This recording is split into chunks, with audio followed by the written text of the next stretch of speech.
benefit the most marginalized. Thank you.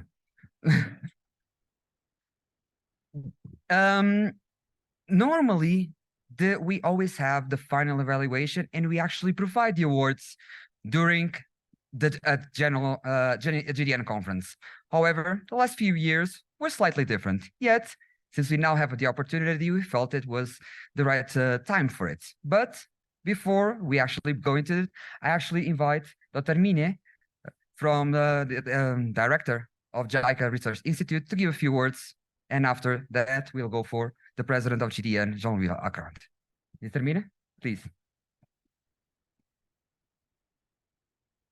Okay, ladies and gentlemen, just a few words. I'm Yoichi Mine, from Executive Director of JICA Research Institute.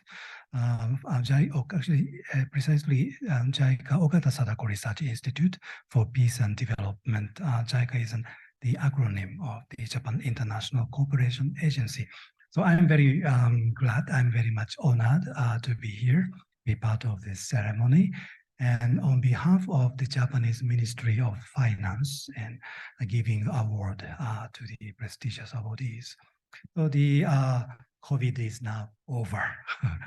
During the pandemic, I was actually translating a English book on the Kantian philosophy on deontology and dignity. It's very much complicated argument into Japanese. It was a fun, but I definitely prefer field work. So now I'm here, we are here in Ecuador. So let's celebrate this reunion of these global development networks. So congratulations on the achievement of research of the awardees, and congratulations on all of us. Thank you very much. Thank you.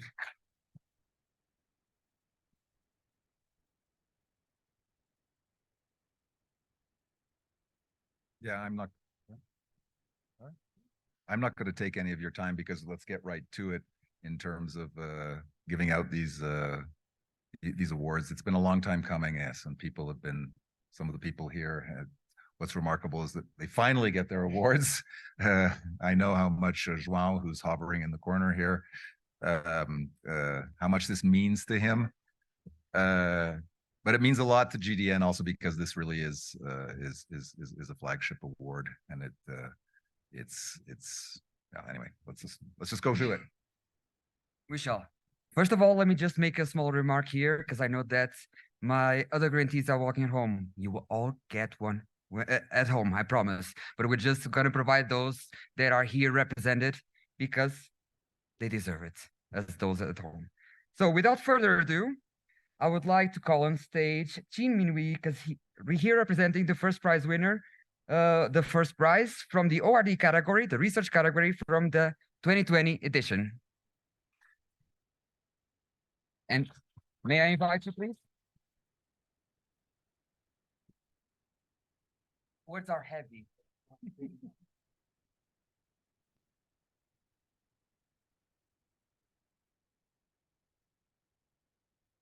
Take a picture and then step back. I would also like to call now on stage as well the representative from the 2021 edition of the research component, the third prize from the PI Chukwuka Oniukiwena, being represented here by the co-PI Austin Iraya.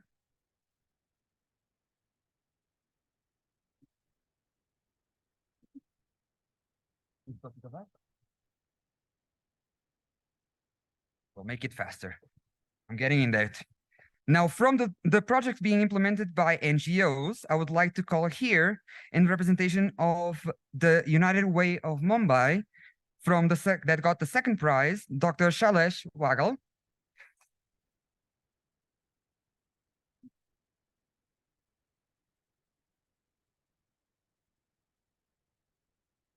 Everyone wants a picture, of course.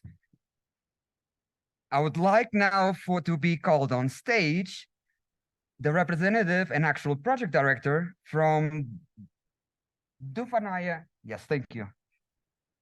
Dufanaya organization, Paula White Maga, who got the second prize winner as well on the MRAP category, the development projects. Paula, thank you.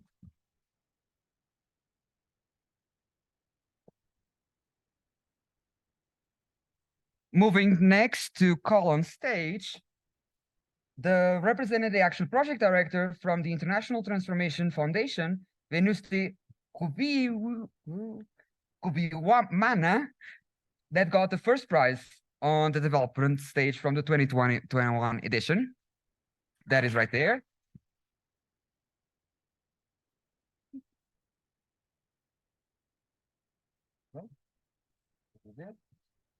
Keep on clapping.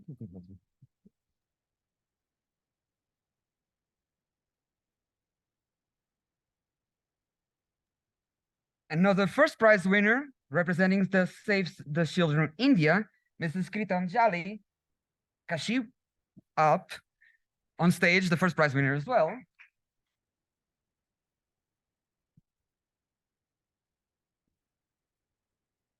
Thank you. Now moving into the latest edition, the first prize winner from the ORD category, Hakimu Siviri, to come on stage, please.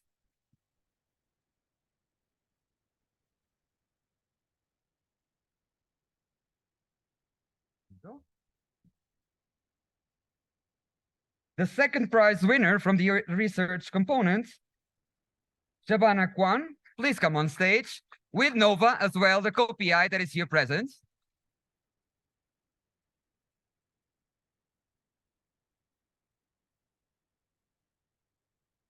Representing the third prize winner, Cristo Gorgopolo, with the co-PI Lucia Paiwilaile.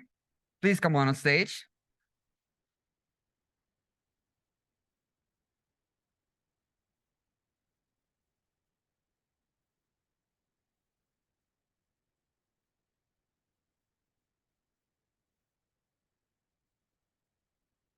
Calling now on stage the representative from Yardo. Since the project director is not here, but we have Nova to represent him on the development program category.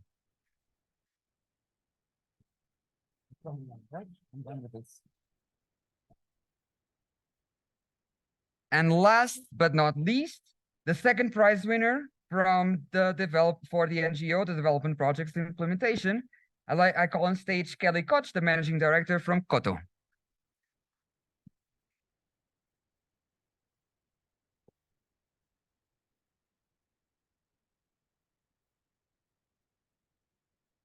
The last one. Yes. Yeah. Can go up.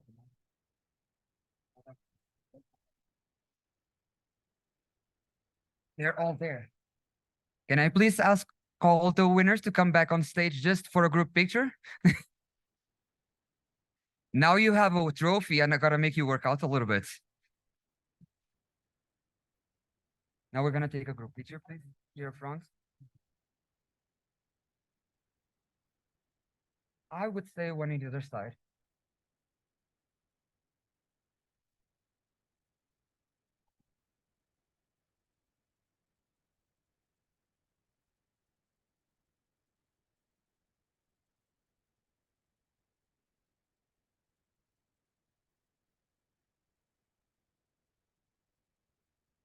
No.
Okay.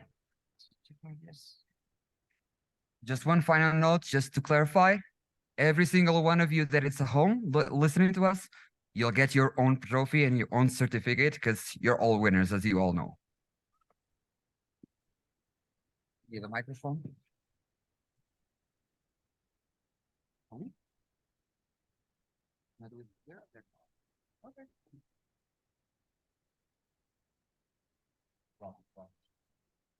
Yes.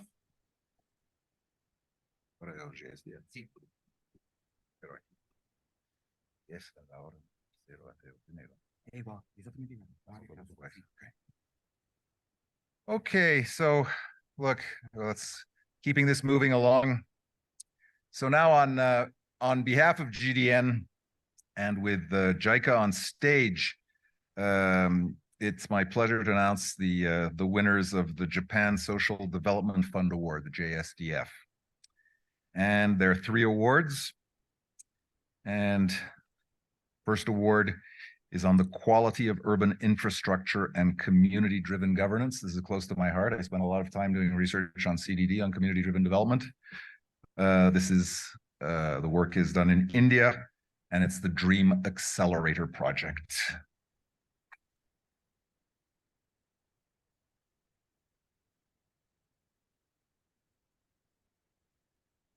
Second, again, it's community driven. I love this. I was doing this like 20 years ago, so it's wonderful that this is now becoming mainstream. This JSDF prize is community driven climate related disaster risk reduction in rural areas. The NGO was the International Aid Services, Kenya. So it's in Kenya, and the project was on rainwater harvesting upscale to address the impact of climate change in Tharaka Nithi County of Kenya. Please give them a warm round of applause. And last and not least, the theme was universal health coverage and COVID. The NGO was the Kids Home Development Network Foundation. This was in Thailand.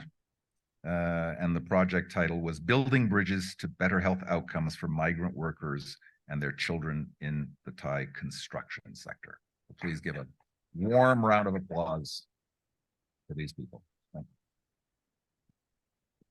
Thank you. Congratulations to all the GSDF winners. We'll be following up with all of them. But also, please, I would ask for a round of applause for the ones that did not win it, because their projects were also amazing and will continue on the ground.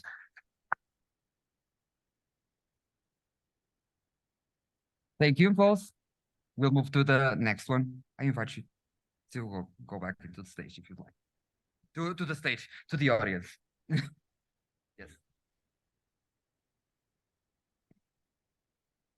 Okay, you want to say something? Huh? Oh, you want to say something? No.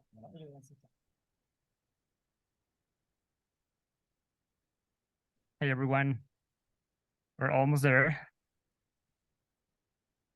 Okay, well, I think we cannot close officially the conference without mentioning about an activity, a very special activity that took place in this conference for the first time.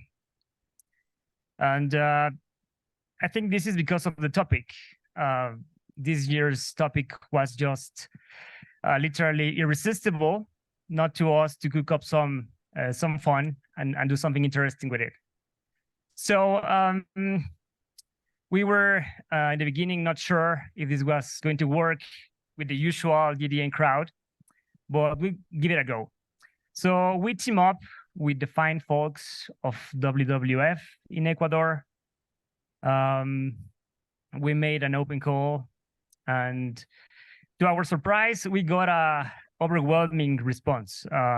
We got many entries from all the Global South. More than 200 people was interested in telling a story about biodiversity and development through snapshots. So one of our colleagues who is sitting there proposed a very nice idea. So we launched the biodiversity and development through the lens. So today, I just want to congratulate our winners. I want to also give a big thanks to our fantastic team of judges, and of course to WWF for sponsoring this. Our winner is not here. He's in Argentina, but he must be watching. And also people from India and other parts of Latin America. It's a bit biased, I would say. It's more Latin America driven, but I think it's also great news. So I just want to read the name. Santiago Sainz Trápaga is the first place in the general category of the contest. Mahesh Kamalashkan Pillai, second place. Paula Taraborelli, third place general. And then a special mention to Fernanda Cortez, Anshu Gupta, Fabian Castillo, and Fabricio Pozo Paredes. So I'm sure most of you have taken a chance to go through the pictures, read the fantastic stories behind these pictures. And well, if it's not yet, I welcome you to go and take a look. And thank you so very much for this. It has been a pleasure for me. Well, I think now we can move on with our next phase. I think we should call Jean-Louis back to the stage. So I'll leave you with Jean-Louis. Thank you.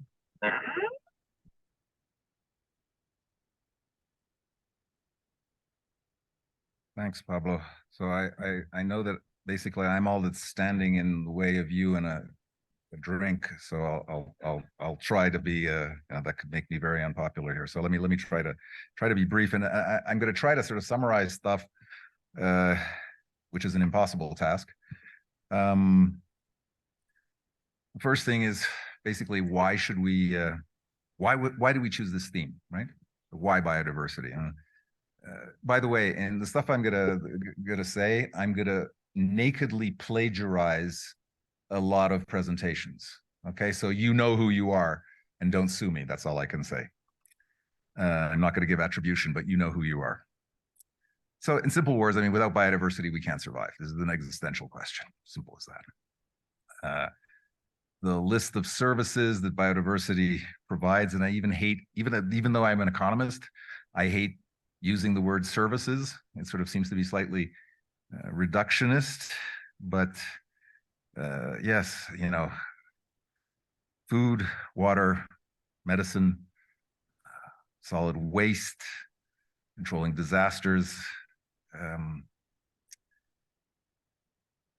David Cooper, let me just quote him actually, because he's the executive secretary of CBD. You know, we talk a lot about sustainable development, especially in my field, development economics, but without biodiversity, there is no sustainable development. And yes, and even before I get into sort of what people were saying and all the themes that sort of came out of the conference, I also just wanted to thank USFQ. When we were trying to think a few months ago about where to do this conference on biodiversity, we looked at various places, and Ecuador just sort of seemed like a natural fit in terms of biodiversity. And USFQ is also the only university with a campus on the Galapagos Islands, right? So seems kind of appropriate, and it also seems appropriate, you know, to have partnered with Future Earth, whose goal is to solve. I'll get back to solve ecological problems and social problems in the global south. I'll get back to thanks later on. So I'm a development economist, and in some sense, as I think I mentioned at the opening of the conference, my knowledge of biodiversity has sort of, you know, I can't even calculate the increase in percentage terms because it went basically from 0 to a positive number preparing for this conference.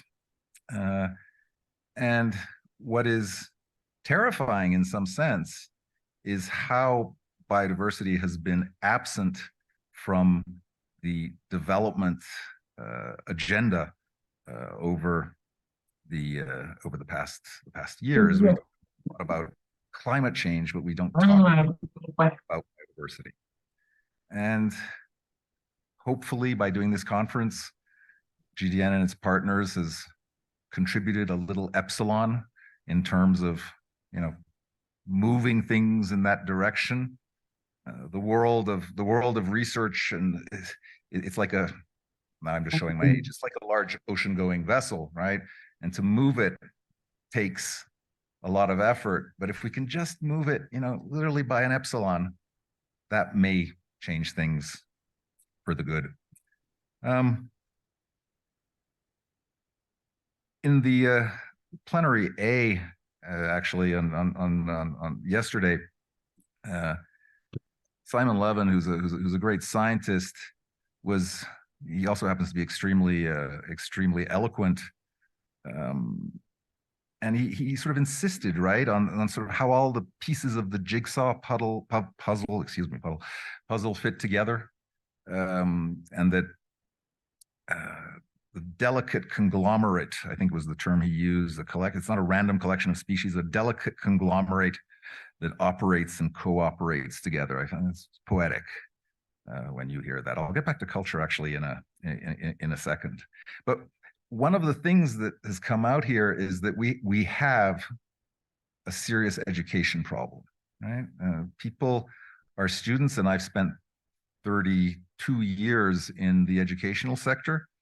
Our students, maybe this generation is, I have some young kids, maybe they're conscious of this, but we do have an education problem in terms of education, in terms of educating the general public about biodiversity issues. And again, hopefully what we're doing here can contribute an epsilon to that. I don't want us to be accused, whether it's in this room or at GDN at large, of hubris. So let me continue with sort of themes that I saw in this conference. And if you go over the conference program, I think these will be pretty obvious to you. So the first thing is that there was an emphasis, I think, in most sessions, both the plenaries and the parallel sessions, there was a key word here, a buzzword. You know when you do those pictures where you sort of have a whole bunch of words, and the words which come out, you know, when you do the frequency count, you know, the word which comes out is most frequently is bigger, right? It has bigger font. I think the word that came out is collaboration. That's one of the words that really came out. But collaboration can mean a whole bunch of different things. So we had sessions, plenaries, and parallel sessions where people were talking about collaboration between the public and the private sector. Okay, so, you know, PPPs in the sense of public-private partnerships. We had discussions where the collaboration word was associated with local versus global. Yeah, that's already a second level of collaboration. We had a level of, we were using the word collaboration also in terms of interdisciplinarity. And I know my quip in terms of inter, trans, multi, and cross of the opening yesterday, but again, the collaboration between natural and social scientists, which is such a hard thing to do. And those of us on either side of the divide, the fact that I call it a divide already speaks loudly, right? We need to communicate and collaborate between social science and the natural sciences and other types of hard science. And then fourth is collaboration between research and policy making. And God knows we need more of that. And again, I don't want to be sort of a hubristic economist. You know, the one time a really famous economist ran a finance ministry, a really famous economist, it was Joseph Schumpeter, and it led to the Austrian hyperinflation. So I would not recommend, you know, that type of collaboration. But policymakers have to, I'll get back to this, but policymakers have to listen to research, but researchers also have to learn how to communicate their research to policymakers in a manner in which they can actually use it. And as a researcher, I must admit, to put it really scientifically, we suck. We're really bad on average at communicating our research to policymakers.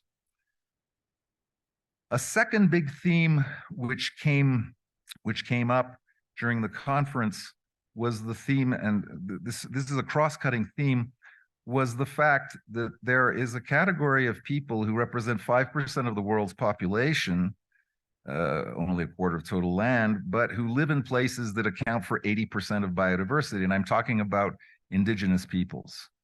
And this was a theme that came up in a large number of sessions, and it's a theme that I think most of us need to be sensitized about, the theme of indigenous peoples.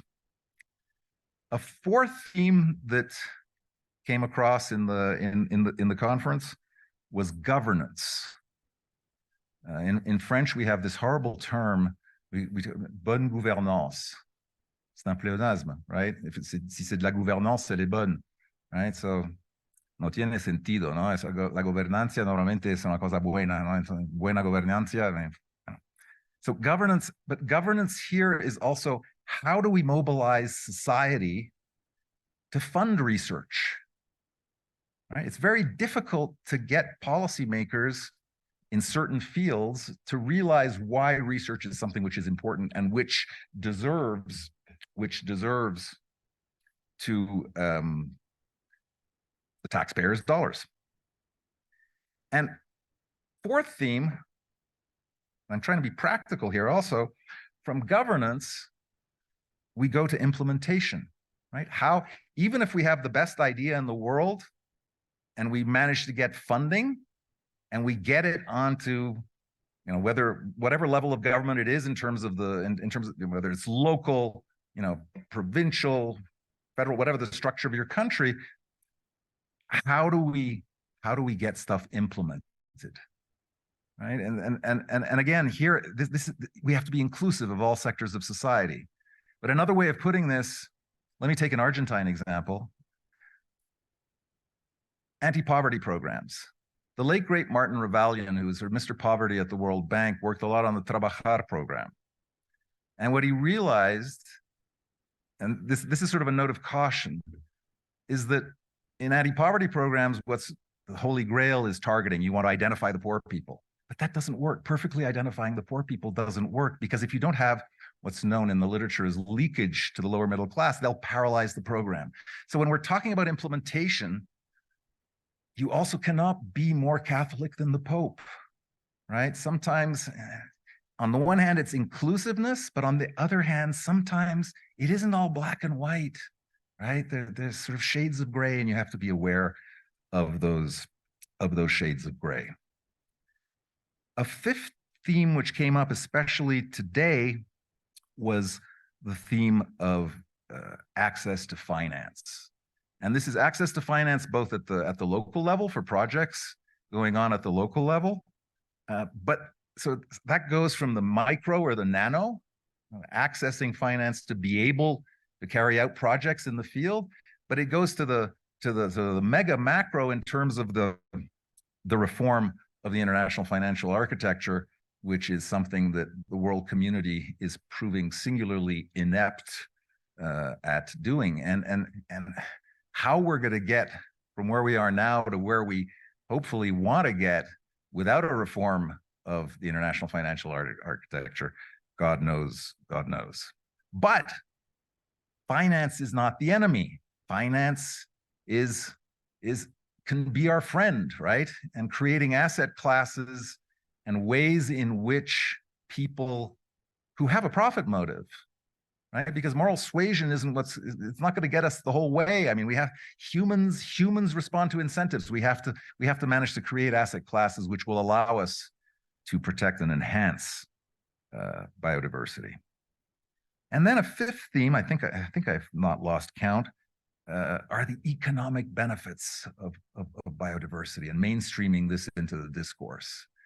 I always tell my students when they finish their PhD and they go into the academic or especially into the policy world, don't try to sell an idea on the basis of equity or justice.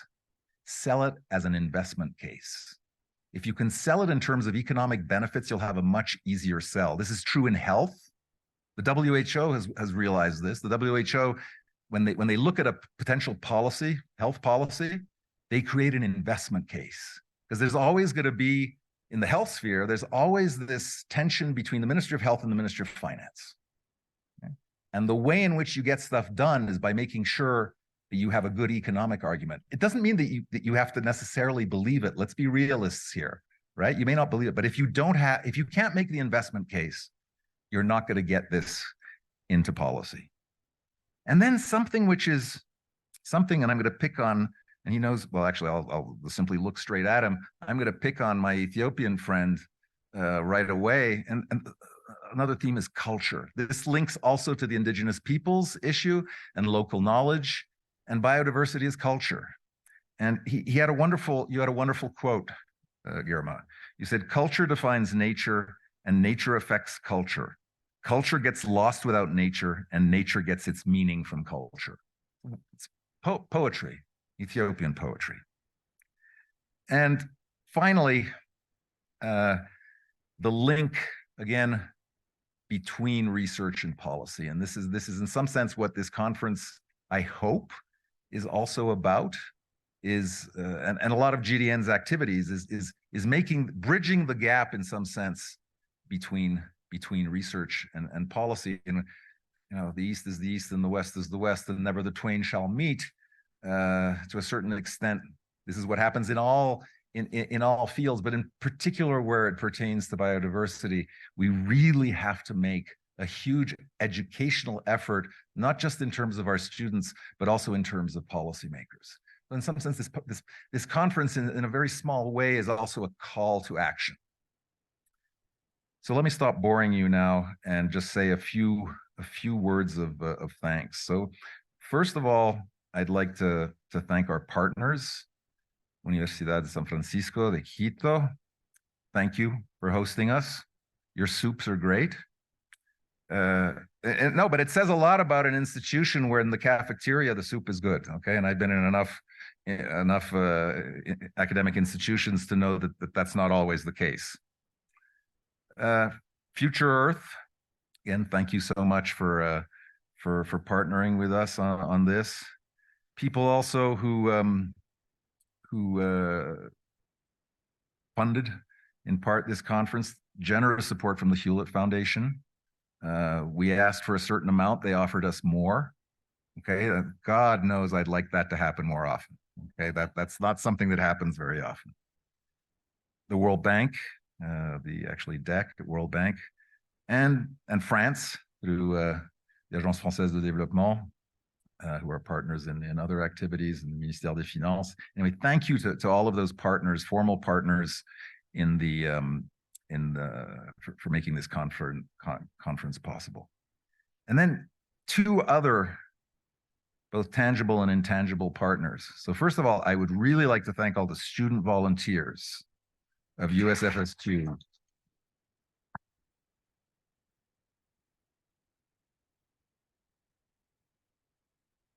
Who have been absolutely adorable in steering everyone and making sure that we haven't had the sort of the usual thing that you have in conferences with people sort of wandering aimlessly looking as if they have Alzheimer's. Okay, and people have got to their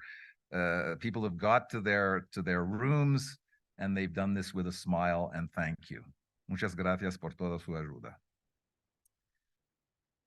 And last but not least, I would like to thank the whole GDN team.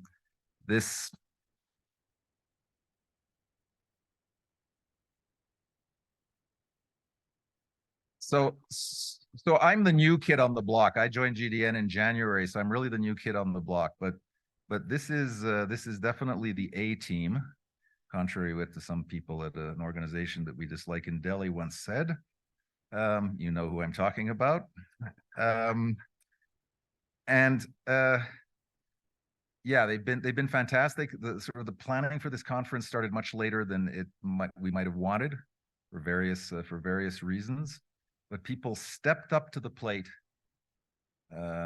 whether it was in communications, finance, logistics, and then above all, I want to thank basically, well, I refer to him as the conference Sherpa. He doesn't seem to like that very much.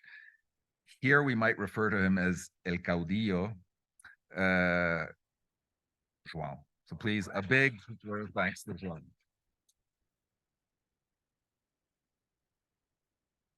And basically that's it. But just one thing now. This is sort of the sneak preview of where next year's GDN annual conference will be.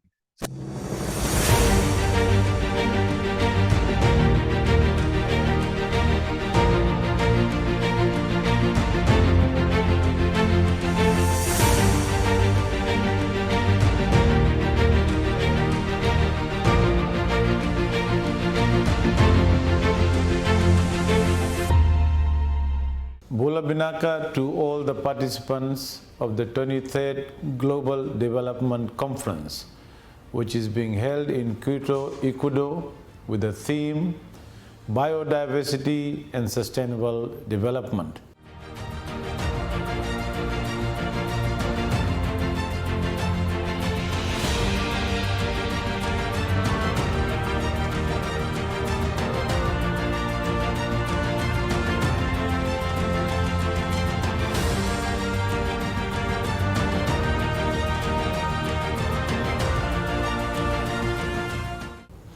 I am so glad to greet you all from the beautiful island of Fiji.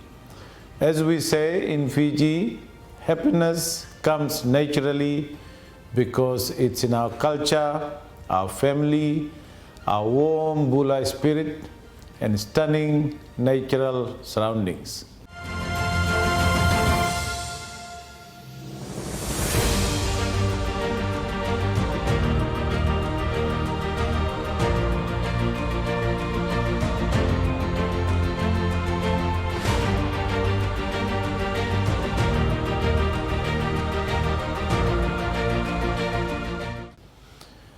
Fiji has played a major role in the world of ideas and in promoting development in the Pacific. And it is indeed a privilege for Fiji to be part of the Global Development Network, a global research community. We support and look forward to GDN role in strengthening research capacity across countries, disciplines, evidence-based approach to capacity building and contribution of social sciences to development debates and policy. Our membership will enable Fijian policymakers, researchers, academics, and professional bodies to undertake and produce evidence-based policies that is contextualized to the local region.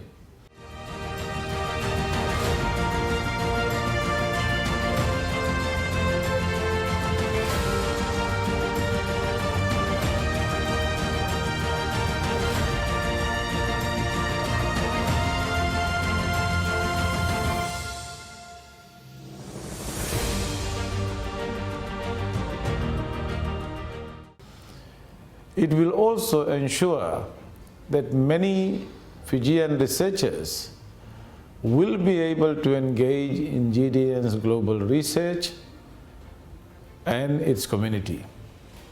And also one of the best possible way of integrating Fiji's research community into the international body of researchers and ensuring that their knowledge and understanding of development is broadly shared.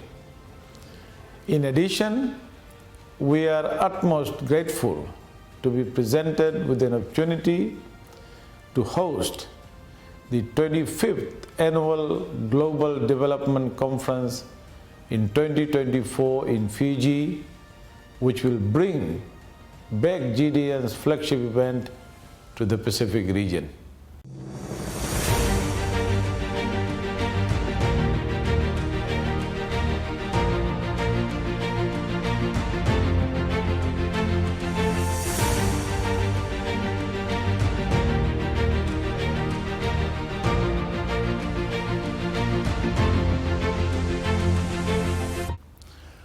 Hosting the annual Global Development Conference will enable a larger contingent of participants from the Pacific and local and regional research institutes and knowledge to be featured on a theme to be mutually agreed in line with the identified development priorities in the Pacific region. The conference will contribute to strengthening our capacity and professional visibility, offering perspectives on sustainable development issues mostly debated in developed countries, and reinforces cooperation and development effectiveness.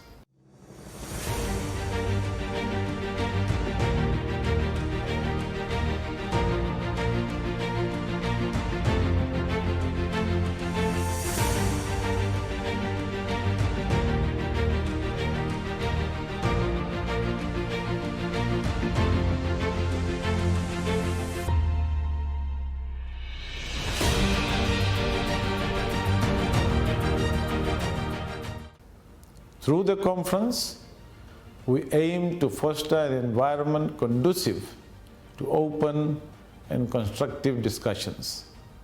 We encourage the exchange of ideas, best practices, and lessons learned with a focus on solutions that are tailored to the unique context of Pacific Island economies. The conference will help us to identify policy gaps, devise innovative approaches, and formulate evidence-based strategies that can navigate our economies through these uncertain times. Our membership is very timely as our new coalition government has re-established the Strategic Planning Office to ensure better coordination and formulation of a strategic and robust development pathway for the nation. We are building our research capacity, improving our networking, and also capacity building with universities. I call for action to the participating researchers and development practitioners and member countries of GDN, and I can affirm on behalf of Fiji's new coalition government that we are steadfast in our commitment to build, strengthen partnerships that enhance a sustainable future for the people of Fiji and the Pacific region. I look forward to seeing you in Fiji in 2024.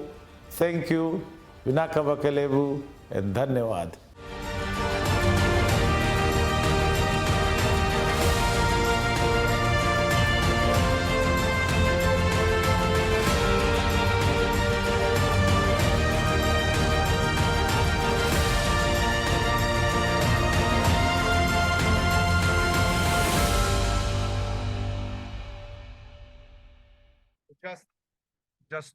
Just two more words. So that was Biman Prasad, who's the Deputy Prime Minister and Minister of Finance of Fiji. And he was, to summarize it in 30 seconds, he was saying two things apart. One thing is the conference. I think you got that. The other thing is GDN has 5 member countries right now. And Fiji, I don't know who will get there first, but either Fiji or France will be the 6th. Y por qué no Ecuador en el futuro? Ayúdanos para el membership de Ecuador. Entonces, ita misa est.